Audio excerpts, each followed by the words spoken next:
जय हिंद दोस्तों, जागरण 586 चैनल में आप सबको बहुत बहुत स्वागत है। मैं ले आया हूँ आप सबके लिए एक नया न्यूज़। पीछे जो फोटो आप देख रहे हैं स्क्रीन में, वो गुजरात की बड़ोदरा की हरिणी झील का एक फोटो है, जहाँ पे 18 जनवरी को एक नाव हादसा हो गया जिसमें 14 लोग मारा गए। उन 14 में से 12 तो बच्चे थे, जिनको उम्र ज्यादा से ज्यादा 8 साल से 15 साल के अंदर था। क्या पता उनके अंदर कोई डॉक्टर अब्दुल कलाम बनता, कोई विवेकानंद बनता, कोई अटल बिहारी वाजपेयी बनता। और इतने बच्चे मर गए, इनमें हमें कोई खेद भी नहीं है, क्योंकि हमारे बच्चे थोड़ी मर गए हैं। ये प्रश्न हम तभी पूछेंगे सरकार से, सुरक्षा में इतना बड़ा कमी कैसे हो गया। पर हकीकत तो ये है कि ये प्रश्न पूछने का अधिकार भी हमें नहीं है, क्योंकि हम तो ना ही हमारा सुरक्षा के नाम पे और ना ही हमारे देश के विकास के नाम पे वोट दिया। हम तो वोट दिया है धर्म या जाति का नाम पे, और धर्म से जो मिलना था वो तो हमें मिल नहीं रहा है। और इन गद्दारों धर्म या जाति का नाम पे हमारा सर में उठकर नाच रहा है। और ज्यादातर राजनीति में जो जा रहा है वो गद्दार है, बलात्कारी है, बड़ा बड़ा क्रिमिनल है, सब झूठे हैं। और हम इन लोगों को वोट देकर, चुनाव में वोट देकर चुन के विधानसभा में, पार्लियामेंट में भेज रहा है, जो हमारे लिए नीति बनाएगा। तो लोग तो वही नीति बनाएगा ना जिस नीति से उनके बच्चा विदेश में पढ़ेगा और हमारे बच्चा डूब मरेगा। और इतने बच्चे मर गए, अब सरकार आएगा, नेता वो आएगा, आके मरे हुए को 2 लाख रुपए और घायलों को 50,000 रुपए देगा, फोटो खींचेगा, चला जाएगा और बोलेगा इनसे हमें बड़ा खेद है। और स्पेशल कमेटी बैठाया जाएगा, हाई हाई लेवल कमेटी बैठाया जाएगा, और ऐसा हादसा दोबारा नहीं होगा। ये घटना इसलिए हो गई कि गुजरात के बड़ोदरा में एक स्कूल है, न्यू संघाई स्कूल, और उन लोगों ने प्लान बनाया बच्चे को पिकनिक में ले जाने की। पिकनिक का पूरी जिम्मेदारी एक टूरिस्ट कंपनी को दे दिया, जिसका नाम है फंटे मेरीना कंपनी। झील चुना गया, हरिणी झील। और इन लोग जब हरनी झील में घूमने गया, तब हरनी झील का देखरेख कर रहा था कैलिया नाम के कंपनी। यहाँ पे जिम्मेदार कौन है? सरकार के चुनाव के प्रचार के लिए रैली निकलेगा, वहां पे चारों तरफ बड़ा बड़ा रेलिंग दिया जाएगा, हजारों रेलिंग लगा दिया जाएगा, कोई प्रोटोकॉल ना तोड़े इसलिए। अरे साला नेता, उन लोगों की जान जान है और इन बच्चे की जान जान नहीं है। छोटे छोटे बच्चे मर गए, उन लोगों की जान जान नहीं है, उनकी जान का कोई कीमत नहीं है। अब उन लोग आएगा, आके कहेगा कि हमें संवेदनशीलता है और हमें खेद है, अब हम हाई लेवल कमेटी बैठाएंगे, ऐसा हादसा दोबारा नहीं होगा। अरे झूठे हैं सभी, सब लोग झूठे हैं, गद्दार है। और इन उन और उनमें से हम भी शामिल है, क्योंकि हमें इससे कोई फर्क नहीं पड़ता, क्योंकि हम जानते हैं सारे नेता झूठे ही होता है और झूठ ही बोलता है। और फिर भी हम उन्हीं लोगों को चुन के संसद में बैठाते हैं। एक वोट की कीमत को समझा करो। इतना हादसा बार बार क्यों हो रहा है? क्योंकि हम इतिहास से सीख नहीं लेते।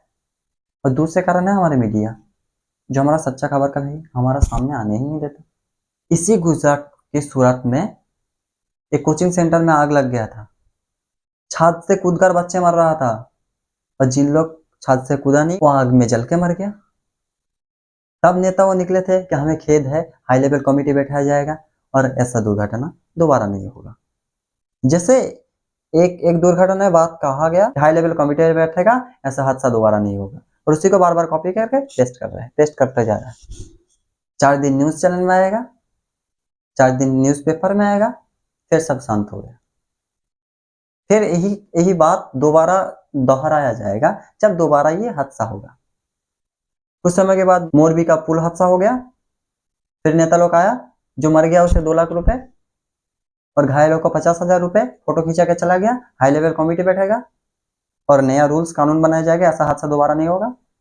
फिर 4 दिन ऐसा चलेगा, फिर सब शांत। जन्म इसलिए नहीं हुआ कि हमें कोई याद करे, हमारा जन्म इसलिए हुआ है जनसंख्या गणना करने के लिए, नेताओं के वोट देने के लिए, उनके रैलियों में झंडा लेकर घूमने के लिए और 5 किलो अनाज खाने के लिए।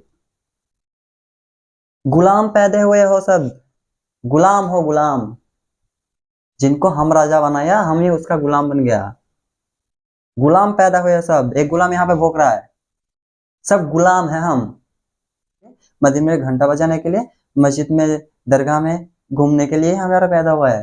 सब गुलाम है हम, गुलाम, गुलाम हो सब। ऊपर जो बैठा सब गद्दार है, झूठे है। जिस देश में इतना जनसंख्या है वहां पे जान की क्या कीमत? मर जाओ, 4 लाख रुपए ले जाएगा फैमिली, बच्चे को मार दो, 2 लाख रुपए मिल जाएगा, और अगर बच्चे घायल हो गए तो 50,000 तो मिल ही रहा है।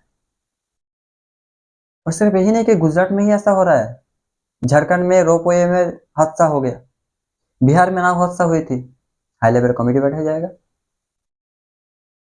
गया घाट में नाव पलटी थी, हाई लेवल कमेटी बैठा जाएगा, ऐसा गलती दोबारा नहीं होगा। अब मुझे एक चीज याद है, चक्कर इला पुंगतोती जीवन चक्र, बार बार वही होता रहे, घूम फिर के एक्सीडेंट और एक्सीडेंट, हादसा और हादसा। नेता लोग आ रहे हैं, हुइसल बजाते बजाते भों भों भों, और आके हमें खेद है, हाई लेवल कमेटी बैठा जाएगा। इतना बड़ा ट्रेन हादसा हो गया, किसको याद है ट्रेन हादसे के बारे में? हाई लेवल कमेटी बैठा जाएगा। बलिया में 4 लोग मर गया, हाई लेवल कमेटी बैठा जाएगा। और ये सब बार बार इसीलिए हो रहे हैं क्योंकि हम इतिहास से कोई सीख नहीं ले रहा है।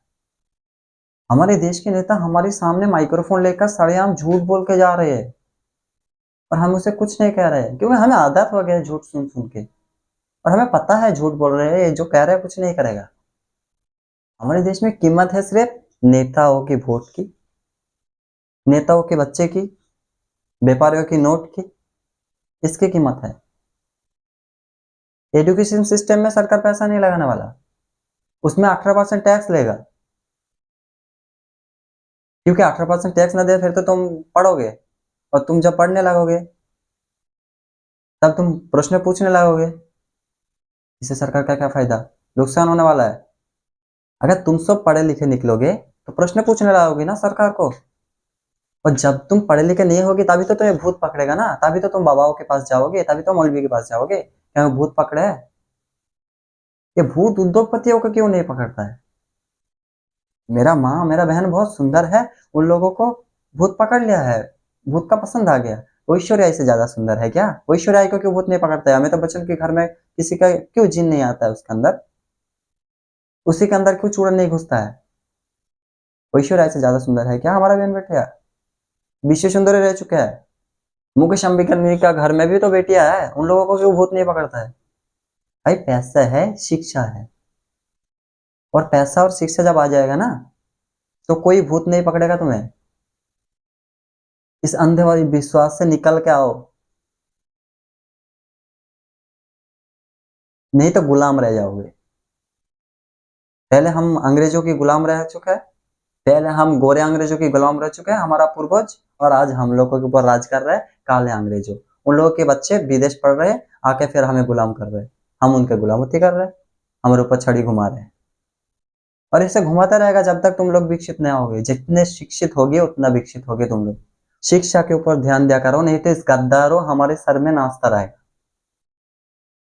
अरे तुम लोग सब गुलाम पैदा हुए हो, गुलाम। नेताओं के बच्चे विदेश से पढ़ के आके हमारे ऊपर छड़ी घुमाएगा, हमारे ऊपर राज करेगा, उसका गुलामती करेंगे हम। कुछ तो ऐसा गुलाम है मानसिक रूप में, नेताओं को बाप समझता है, हमारा जीजा है, उसे कुछ कह देंगे तो बुरा मान जाएगा। एक तो हम इतिहास से शिक्षा नहीं ले रहे, दूसरी बात यह है कि हमारा मीडिया हमें सच्चाई नहीं दिखा रहा। मीडिया कह रहे टीचरों की गलती है, हाँ टीचरों की भी गलती है, उन लोग भी साधु नहीं है। क्योंकि टीचर क्यों नहीं कहा कि हमारा इतना बच्चे के अंदर 10 बच्चे को क्यों लाइफ जैकेट दिया जा रहा है? 16 लोगों का कैपेसिटी वाला बोर्ड में 30 का घुसा दिया, 10 लोगों को क्यों लाइफ जैकेट दिया? और टूरिस्ट कंपनी इसके ऊपर क्यों नजर नहीं दिया? जिन लोग झील का देख रेख कर रहा था उन लोगों से कैसे इतना बड़ा गलती हो गया? 30 लोगों के अंदर 10 लोगों को लाइफ जैकेट दिया, तो गलती किसका है? मीडिया कह रहे टीचर की है। तो भाई ऐसे भी तो सोच के देखो, जिन लोग झील देख रेख कर रहे हैं, जिसको टीचरों ने तो एक कंपनी को, टूरिस्ट कंपनी को उसका जिम्मेदारी दिया था बच्चों का, उन लोगों का गलती नहीं हो सकता। और इन लोग नेता के बारे में तो बात ही नहीं करेगा, पर मीडिया कह के मीडिया शब्द का अपमान किया जाएगा। उन लोग तो दलाल है, गोद में लेकर घूमते हैं नेताओं को, उन्हें तो पैसा मिल रहा है, बच्चे विदेश में पढ़ रहे हैं, तो सही खबर देके क्यों अपने जिंदगी झोंक में डाले? हम जैसे गुलामों के लिए नहीं डालेगा। जिसमें झूठे और गद्दारी राज करता है, और मीडिया वो चलाता है जो सत्ता में बैठे हुए पार्टी का पक्ष में बात करते हैं, और बलात्कारी प्यार रोल में आ रहे हैं। हाँ बलात्कारी, सही सुना, पीछे स्क्रीन में जो देख रहे हैं फोटो, कौन सा एंगल से लग रहा है? ये धर्मगुरु है, ये भगत सिंह नहीं है कि अच्छे काम करके जेल गया है, बलात्कार करके गया है, मर्डर करके गया है। और ये पार्टी जानता है कि अगर निकलेगा, जिन लोग इनका भक्त है ना उन लोग इसे वोट देगा उन्हें, इसलिए 50 दिन के लिए रिहा करके ले आया है जेल से। हाँ वही है राम रहीम। बाल देखो साला का सुअर जैसा, इनको सुअर कह के तो सुअर का भी बेइज्जती है। वे बलात्कार करके जेल गया, बलात्कार करके हमारा बेटी बहन बेटियों को रेप करके जेल गया है। थोड़ा तो शर्म कर लो। पार्टियों की रैली में अब दिखा जाएगा बलात्कारी। और सिर्फ हिंदू नहीं है, मुस्लिम मौलाना भी है रेपिस्ट, पोप रेपिस्ट, रेप करके। कौन सा एंगल से धर्मगुरु लग रहा है? देखो तो जरा चेहरा रखो। और इन लोग सिस्टम में राज कर रहे हैं, छपड़ियों की सरदार लग रहा है। जिस देश में प्यारोल में बलात्कारी घूमे, जिस देश में भगवा धारण करके भगवा के अपमान करे। अरे भगवा क्या है क्या ही पता, लहराना सबको होता है। भगवा क्या है वो जाने जो भगवा ओढ़ के सोता है। हाँ हम सोते हैं ना, हमारा भगवा रंग का ब्लैंकेट। नेपाल इन जैसा 6 कंपनी को बैन कर चुका है। पता नहीं कितना केस हो गया इनका मिलावटी प्रोडक्ट के लिए। रामदेव बाबा, ये कहाँ से बाबा हो गया? ये सन्नास का मतलब है चार्टर्ड प्लेन में घूमना, लग्जरी गाड़ी में जाना, मिलावटी प्रोडक्ट बेच के लोगों की तबीयत बिगाड़ना। ये भगवा का सम्मान है? अगर इतना इज्जत है भगवा का ना, तो थोड़ा सा तो इज्जत क्या करो। अरे धर्म के नाम पे हमें लूटा जा रहा है, जाति के नाम पे लूटा जा रहा है, समझो बात को। और ये है पतंजलि का ठगदेव बाबा, रामदेव बाबा। नेपाल में 6 प्रोडक्ट इनफेरियर क्वालिटी में मिला है और भगवा पहन के हमें बेच रहा है। और हम ये सोच भी नहीं पा रहे क्योंकि हमारे आंख में धर्म का चश्मा है, धर्म का चश्मा है हमारे आंख में, इसलिए देख ही नहीं पा रहे। बलात्कारी घूम रहा है। हाँ रेप होता है, सुना मैंने, खबर सुनाई देता है। और रेप के ऊपर कानून बनाया, हमारा मन में भी आता है। पर देखो हाथ बांधा हमारा, क्योंकि साला रेपिस्ट हमारा निकलता है। और इन लोगों के कारनामे की जो भुगतान है वो हम करेंगे, हमारे बच्चे करेंगे। हमारे बच्चे के भविष्य लेकर खेल रहा है इन लोग। एक एक वोट की कीमत समझा करो। जो आज तुमसे वोट खरीदने आ रहे हो कल तुम्हें बेच देगा, तुम्हारा देश को खतरे में डालेगा। जिन देश के धर्मगुरु बलात्कारी हो, जिस देश के मौलाना, जिस देश के पंडित, जिस देश के पोप बलात्कार और शोषण के आरोप में जेल जा रहे, जिन देश के नेताओं के ऊपर बलात्कार का आरोप लगा है, उन देश का कभी उन्नति नहीं हो सकता। और उन देश में महिला की इज्जत आबरू का कोई कीमत नहीं है। उस देश में किसानों के अनाज का कोई कीमत नहीं है। और यही नहीं, हमारी सत्ता में जो बैठा है वही कर रहा है। पिछले बार भी जो था वो अंधे के ऊपर गोली चलाया था दिल्ली में, सबको याद होगा। नहीं हम तो भूलने का बीमारी है हमें। दिल्ली में अंधों के ऊपर गोली चलाया था। और आज जो पार्टी हमारा सत्ता में है, और राजस्थान में किसानों के ऊपर गोली चलाया था।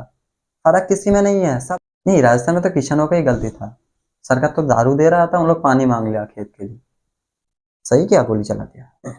और रेप के ऊपर हमारे देश में कभी अच्छे कानून बनने नहीं वाला, क्योंकि जिन लोग हमें सुरक्षा देने के लिए ऊपर जाके बैठे हैं खुद ही तो बलात्कारी है। हमारे लिए नीति तो ही बनाएगा, और वो ऐसा नीति क्यों बनाए जिसके कारण उसे जेल जाना पड़े।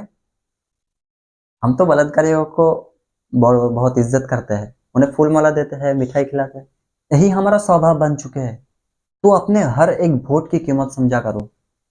और जब देश में कुछ भी अनीति हो रही है, देश की हर कौन से आवाज उठाओ। क्यों हो रहा है ये? हाई लेवल का कमेटी बैठाया जाएगा, ये दोबारा दोहराया नहीं जाएगा, ऐसा हादसा दोबारा नहीं होगा। पर फिर क्यों हो रहा है ऐसा हादसा? सरकार से जवाब मांगो। तुम्हारा माई बाप नहीं है, वो तुम्हारा जीजा नहीं है, वो तुम्हारा ही हाथ से चुना हुआ नेता है। तुम्हारे उन्नति के लिए, तुम्हारा विकास के लिए उसे चुना है तुम। हॉस्पिटल की हर एक डॉक्टर की फीस तुम्हारे पैसे से भरा जाता है। उनके आगे हाथ मत जोड़ना। अगर इज्जत से जुड़े हो, क्योंकि डॉक्टर भगवान का रूप होता है, हाथ इज्जत से जुड़े हो अलग बात है। पर जो ज्यादा बात कर रहे हैं ना, उसे कह दो डायरेक्ट कि मेरे पैसे से तेरा सैलरी भर रहा है। इसी बात का ध्यान रखते हुए अपने देश को आगे बढ़ाएंगे हम, और देश को फिर से सोने की चिड़िया बनाएंगे। और सरकार आपके हाथ में, आप सरकार की नहीं। जय हिंद, जय भारत।